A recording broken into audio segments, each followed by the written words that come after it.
Imagine a dark horizon where the gray mists of the English Channel part to reveal a nightmare. 3 ships, their hulls painted as black as a funeral shroud, and their sails dyed the deep, bruising crimson of fresh blood cut through the waves.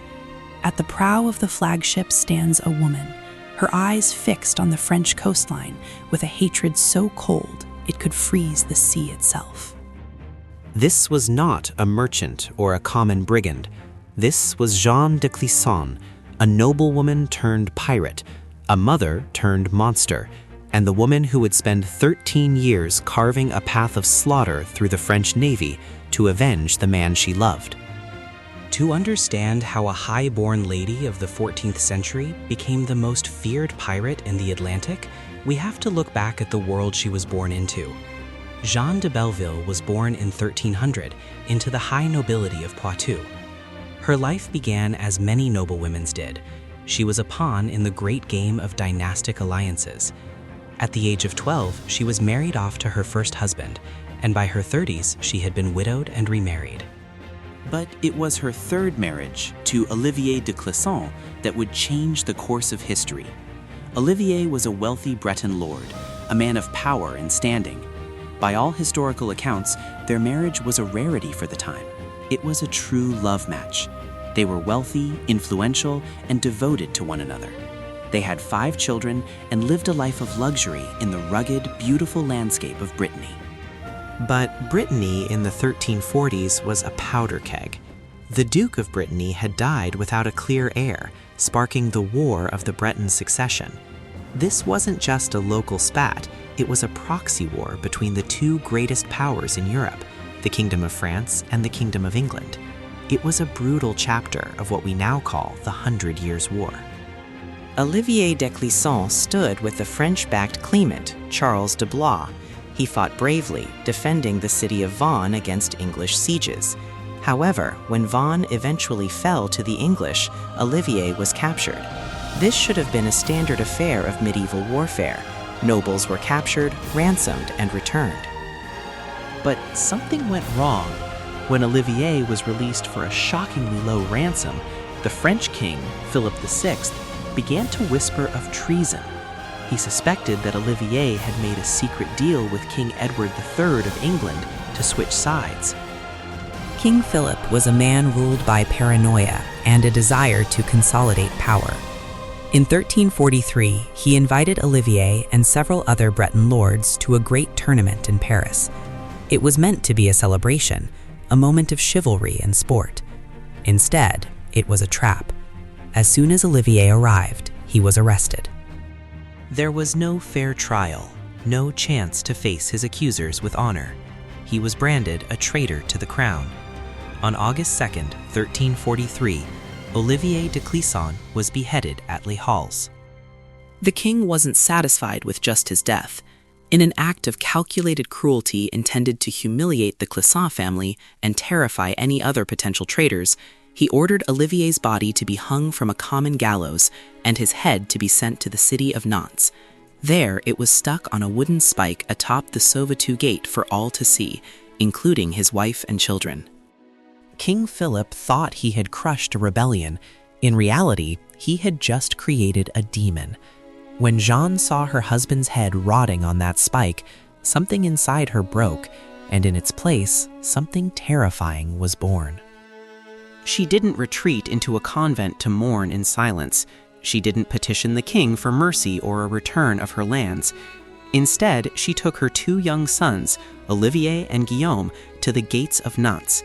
She forced them to look at the remains of their father and made them swear a blood oath of vengeance against the French king and the House of Valois. Jeanne de Clisson was now a woman with nothing left to lose and a fortune to spend. She sold every piece of land she owned.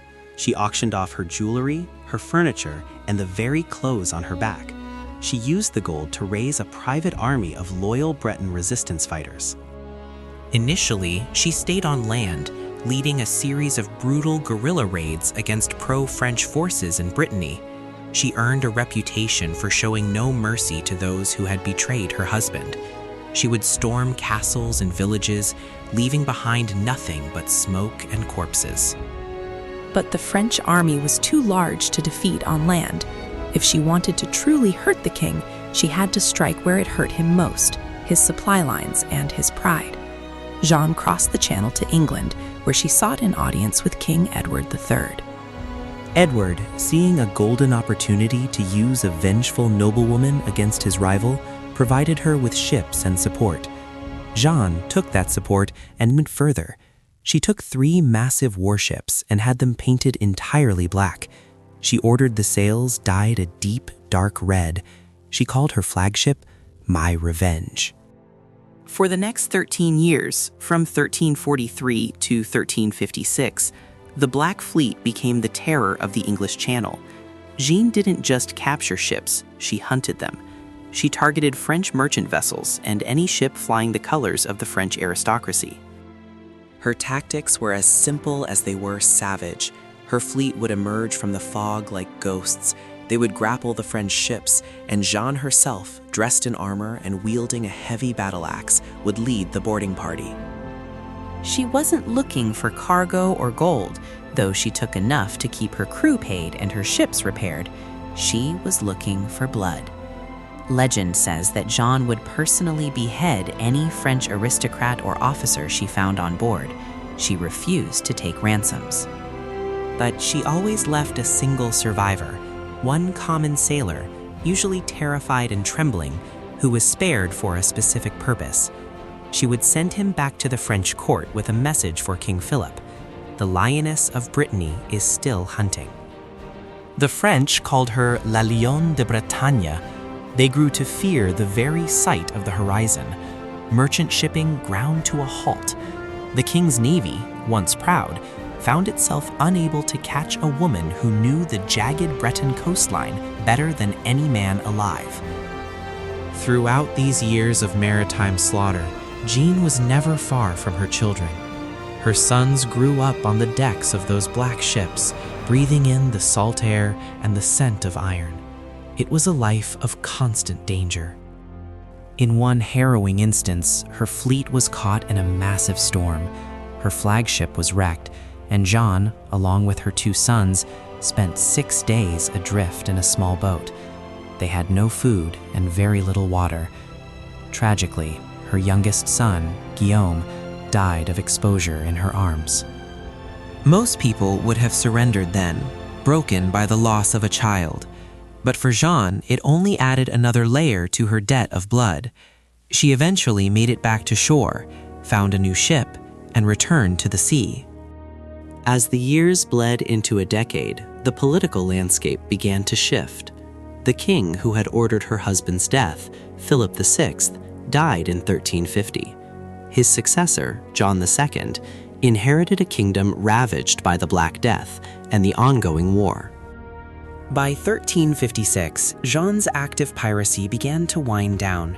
She eventually returned to England, where she was treated as a hero and a noble guest of the English crown. There, she met and married a high-ranking English noble named Sir Walter Bentley, who was a lieutenant for King Edward. She eventually returned to Brittany, the land she had once terrorized, and settled in the castle of Hennebont. Jeanne de Clisson died in 1359. She passed away not on a battlefield or a blood-stained deck, but in a castle, having outlived the king who tried to destroy her family. The legacy of the Lioness of Brittany is a complicated one. In France, she was long remembered as a traitor and a savage. In Brittany and England, she became a folk hero, the ultimate symbol of a woman who refused to be a victim of a corrupt system. Was she a hero? To her husband's memory and her surviving children, perhaps. Was she a villain? To the hundreds of sailors she sent to the bottom of the channel, undoubtedly. But more than anything, she was a force of nature. Her story remains one of the most striking examples of personal vengeance in human history. She didn't just challenge a king, she made him look over his shoulder for the rest of his life.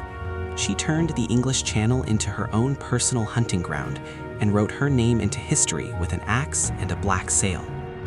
The Lioness of Brittany reminds us that power isn't just held by those on thrones. Sometimes true power belongs to the person who has lost everything and decides to make the world pay the price. If you want to dive deeper into the darkest corners of history, hit the subscribe button now.